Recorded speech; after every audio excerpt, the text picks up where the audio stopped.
Welcome to another Georgia prison war story. ICE agents invade the Georgia chain gang. During these past 15 years, the Georgia Department of Corrections changed in ways no press conference ever explained. It didn't happen overnight.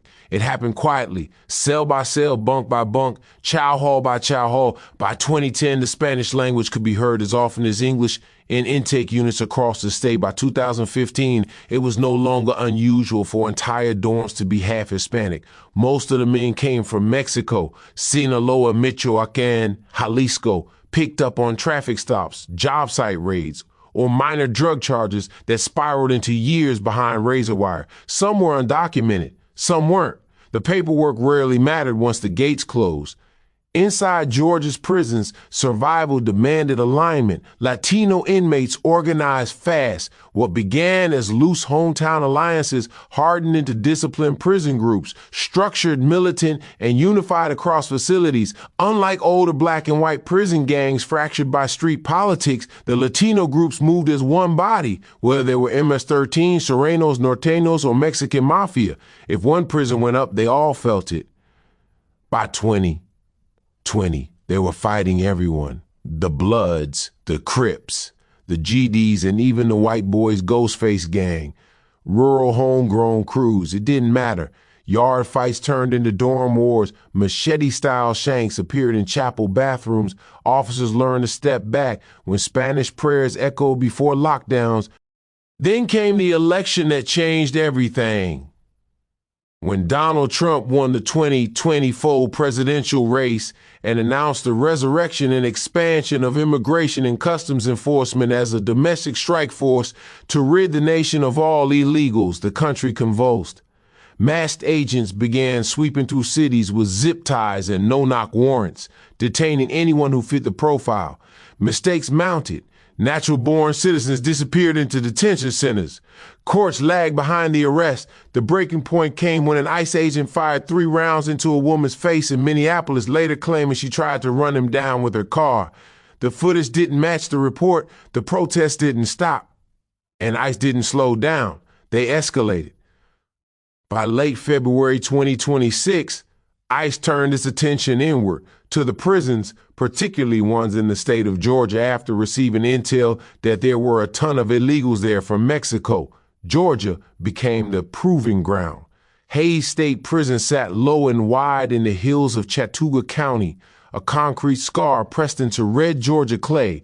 At 4:17 a.m., inmate cell doors in H1 were popped open in preparation for chow call around 5. This wasn't supposed to happen. All officers working the dorms were supposed to keep the inmates locked in their cells, but the officer working in H1 was a YN who didn't pay attention to the memo and briefing. Minutes later, Chevy Suburbans and Tahoes rolled in without sirens, black, unmarked, armored, no law enforcement insignia, no lights, just diesel engines humming like predators idling in the dark.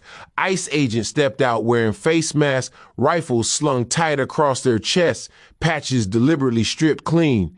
Inside H1, a 96-man dorm, 43 Latino inmates were already awake. They had been awake all night. Word traveled faster than the feds realized. A Latino in law enforcement got word to a cousin in Hayes.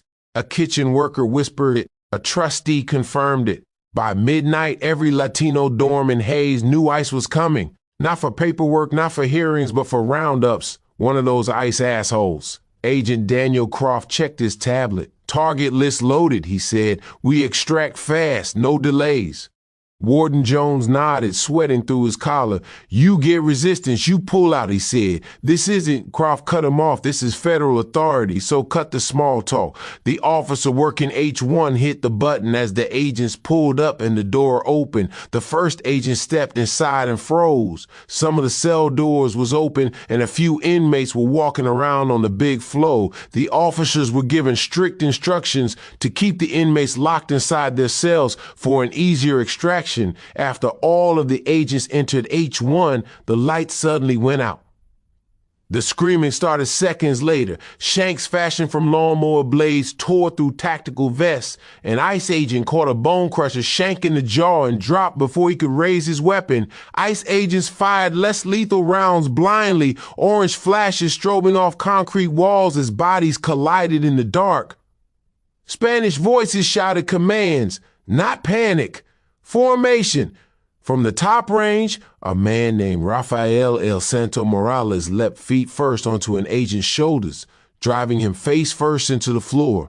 Blood pooled instantly. Someone took his rifle. A radio crackled. Dorm H1 is compromised. Repeat, compromised. The transmission cut off. Outside, the other ICE agents in other buildings suddenly bolted for H1 inside. The essays continued to slaughter the feds. Only one of the 43 got unalived when the lights came back on, and an agent was able to get the drop on the Venezuelan inmate serving 30 years for crimes that YouTube won't allow me to say here. By sunrise, Hayes State Prison looked like a place that had survived a storm by pretending it hadn't happened. Smoke curled out of H1-foot shattered windows. Blood streaked the concrete walkways where bleach had already failed. 3 other buildings looked the same. 2 stretchers sat abandoned near one of the big yards where a helicopter tried to land. No sheets, no names, just red soap padding and a pair of boots that no one claimed. The official report would later call it an extraction failure. Inside the control room, it was already being rewritten. Warden Jones sat hunched over a desk that suddenly felt too small for him. His radio chirped nonstop. Lockdowns misfiring, dorms refusing count, officers calling in sick or simply not responding at all. ICE agent Daniel Croft was dead. A chubby Mexican inmate named Carlos tried to decapitate him with a homemade machete, but it got stuck halfway in his neck. His body lay face down in the infirmary hallway. His skull was also split open like dropped china from other essays stomping on it. A GDC nurse stood nearby, shaking, whispering prayers that no one answered. Croft's face mask had been pulled off. Someone had carved a crude cross into his cheek with a piece of metal. A message. Warden Jones rubbed his temples. "This never should have happened," he said. The ICE supervisor, Special Agent Marlene Huxley, didn't look at him. She stared at the wall monitor, replaying grainy footage from 2 of the compromised dorms. The feed cut in and out, but the violence was unmistakable. Her jaw tightened, not in regret, but calculation. "This is what non-compliance looks like," she said, "and now the state will learn." By mid-morning, the entire prison was locked down due to the media discovering the failed operation. Latino inmates stood in clusters behind sealed doors, quiet now, watching. No celebration, no chance. They knew better than to waste energy. What they felt wasn't victory. It was confirmation. Rafael El Santo Morales sat on the edge of his bunk, forearms slick with drying blood that wasn't all his.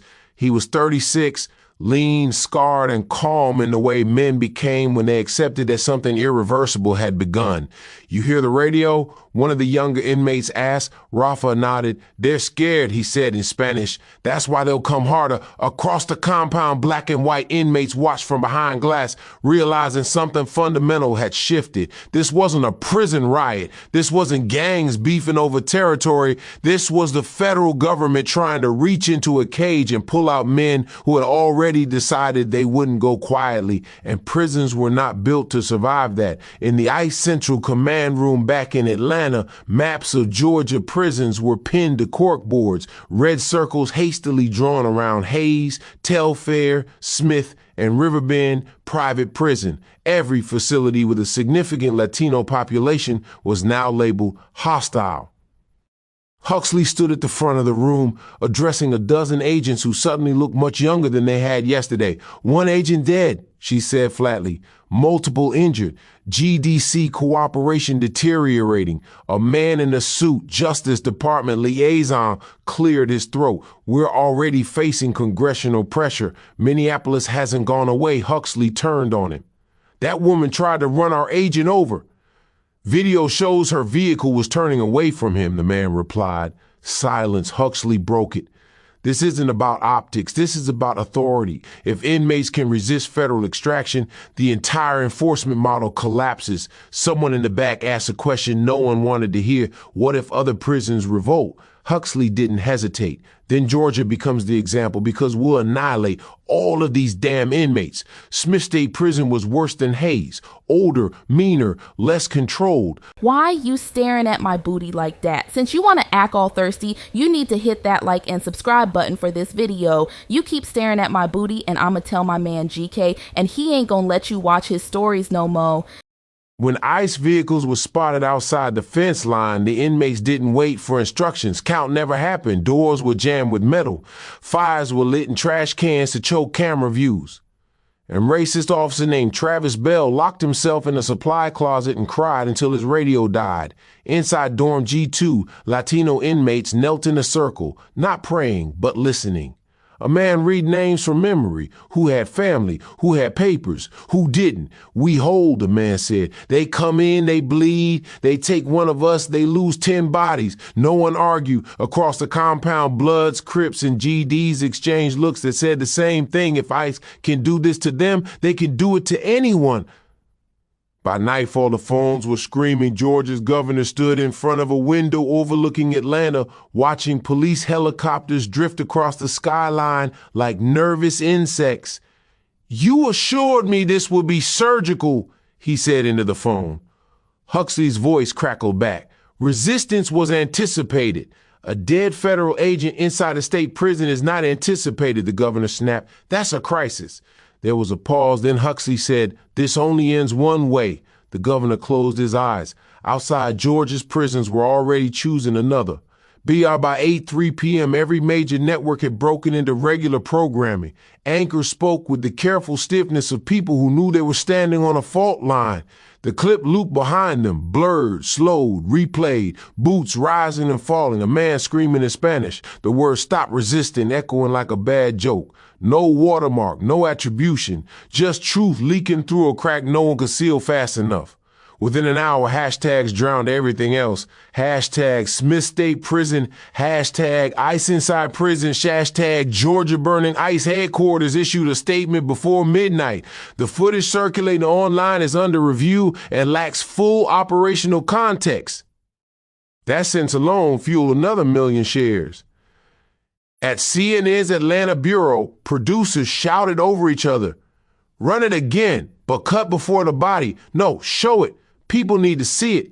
Legal says we blurred the face. Legal didn't get hit with a baton. On Fox, the tone was colder. Violent criminal gangs attack federal officers, a host said. Jaw tight. This is what happens when the rule of law is challenged. They didn't show the full clip. They didn't show the body. They didn't show the man begging. At 1:12 a.m., Georgia's governor stepped to a podium flanked by flags and state troopers who looked like they hadn't slept. This situation, he said carefully, has escalated beyond what the state was informed would occur. A reporter shouted, "Did you authorize ICE to conduct armed extractions inside state prisons?" The governor hesitated. That pause became the headline.